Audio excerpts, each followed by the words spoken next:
Mga kaibigan, handa na ba kayong makinig sa isang kwentong magpapakaba sa inyong mga dibdib? Sa gitna ng isang malakas na bagyo, isang grupo ng mga estudyante ang natrap sa kanilang paaralan at nagsimula ang isang kwentong puno ng misteryo at takot.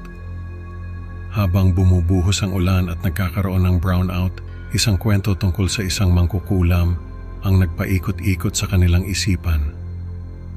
Pero ang tanong, totoo nga ba ang mangkukulam o takot lang ang nagdala sa kanila sa isang trahedya? Tara, samahan niyo ako sa Creepy Pinoy Stories at alamin natin ang buong pangyayari. Maagang umaga, madilim pa ang kalangitan habang nagmamaneho si Miguel kasama si Lara sa kahabaan ng Commonwealth Avenue. Ang mga ilaw ng poste ay nag-aagaw liwanag sa dilim ng kalsada. Grabe ang aga-aga pa pero parang gabi na, sabi ni Miguel habang tinitingnan ang madilim na kalangitan. Habang nag-uusap sina Miguel at Lara tungkol sa mga plano nila sa araw na iyon, biglang bumuhos ang malakas na ulan. Napansin ni Lara ang mga patak ng ulan na parang mga maliliit na bala na tumatama sa windshield. Mukhang malakas ang bagyo sabi ni Lara habang tinitingnan ang mga ulap na parang nagbabadya ng masamang panahon. Sana hindi makansela ang klase, sagot ni Miguel habang pinapataas ang speed ng wiper. Wala tayong magagawa kundi magdasal, dagdag ni Lara habang pinapanood ang ulan na bumabagsak ng mas malakas. Pagdating nila sa paaralan, ibinaba ni Miguel si Lara sa harap ng gate. Ingat ka, text mo ako kung may problema, sabi ni Miguel bago siya umalis papunta sa Makati. Pumasok si Lara sa loob ng paaralan, binabati ng mga kaklase habang naglalakad patungo sa kanilang classroom. Hindi niya alam na ang araw na ito ay magiging kakaiba sa lahat ng inaasahan niya.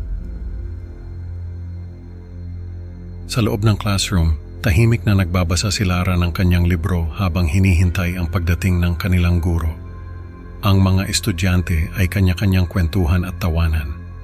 Biglang nagring ang school bell at narinig ang anunsyo sa buong campus. Dahil sa patuloy na pag-ulan at pagbaha, kinakailangang manatili ang mga estudyante sa loob ng paaralan hanggang sa abiso. Ano ba yan? Paano na yung practice namin sa volleyball? Reklamo ni Jessa sabay upo sa tabi ni Lara. Yes, walang test.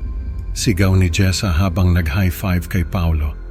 Pwede na tayong mag-relax, sabi ni Paolo habang inilabas ang kanyang cellphone. Pinayagan ni Gininger Santos ang mga estudyante na gamitin ang kanilang mga cellphone at mag-relax. Habang nagkukulitan sina Lara at Jessa, napansin ni Lara ang mga kaklase niyang sina Tina at Mark na tahimik na nag-uusap sa isang sulok. Hindi niya alam na ang kanilang tahimik na pag-uusap ay magdudulot ng malaking pagbabago sa kanilang araw. Biglang nag-flicker ang mga ilaw na nagdulot ng kaba sa mga estudyante. Biglang nag-flicker ang mga ilaw at naramdaman ng mga estudyante ang kaba.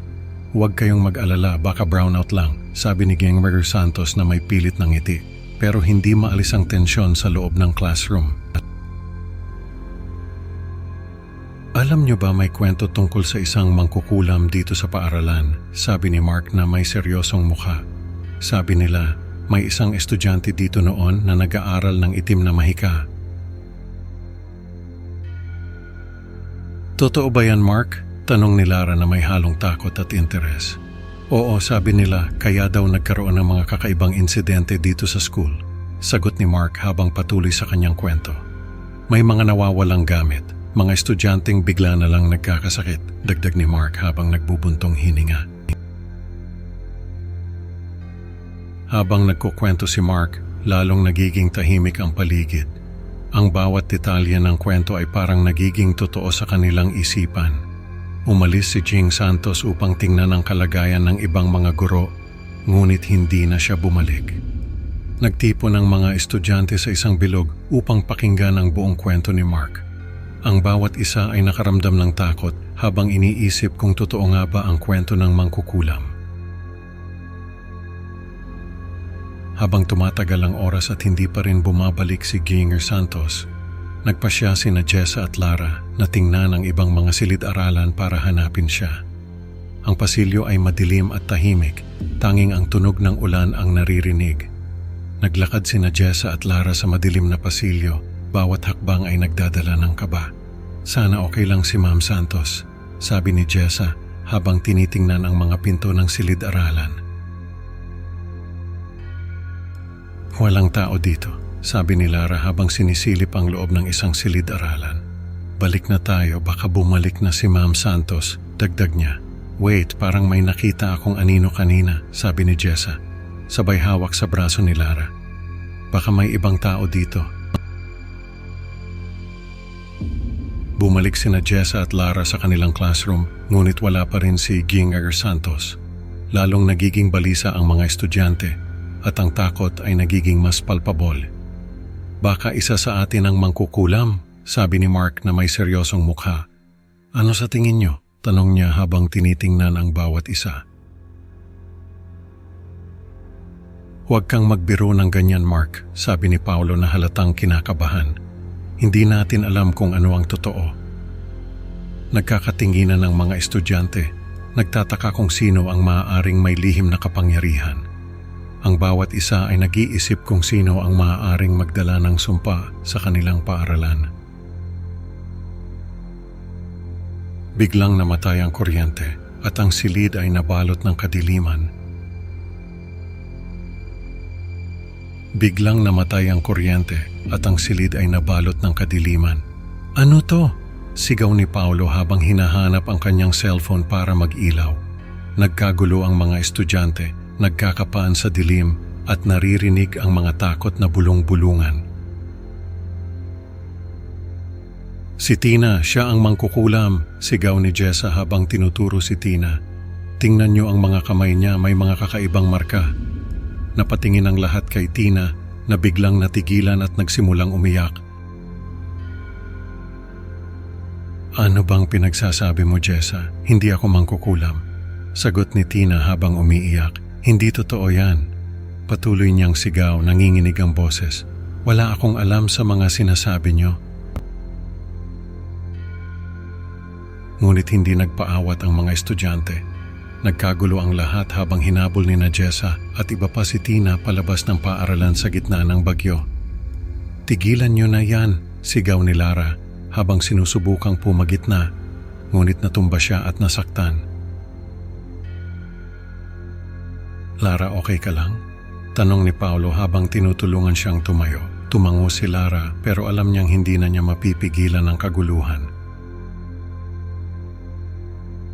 Sa labas ng paaralan, sa gitna ng malakas na ulan at hangin, nahuli ng mga estudyante si Tina. Wala akong kasalanan, sigaw ni Tina habang pilit na lumalaban. Ngunit sa kanilang takot at galit, nagkaroon ng malagim na aksidente na nagdulot ng kanyang kamatayan. Ang mga estudyante ay natulala sa nangyari, hindi makapaniwala sa kanilang nagawa. Dumating ang mga emergency services at dinala ang mga estudyante sa istasyon ng pulis para sa investigasyon.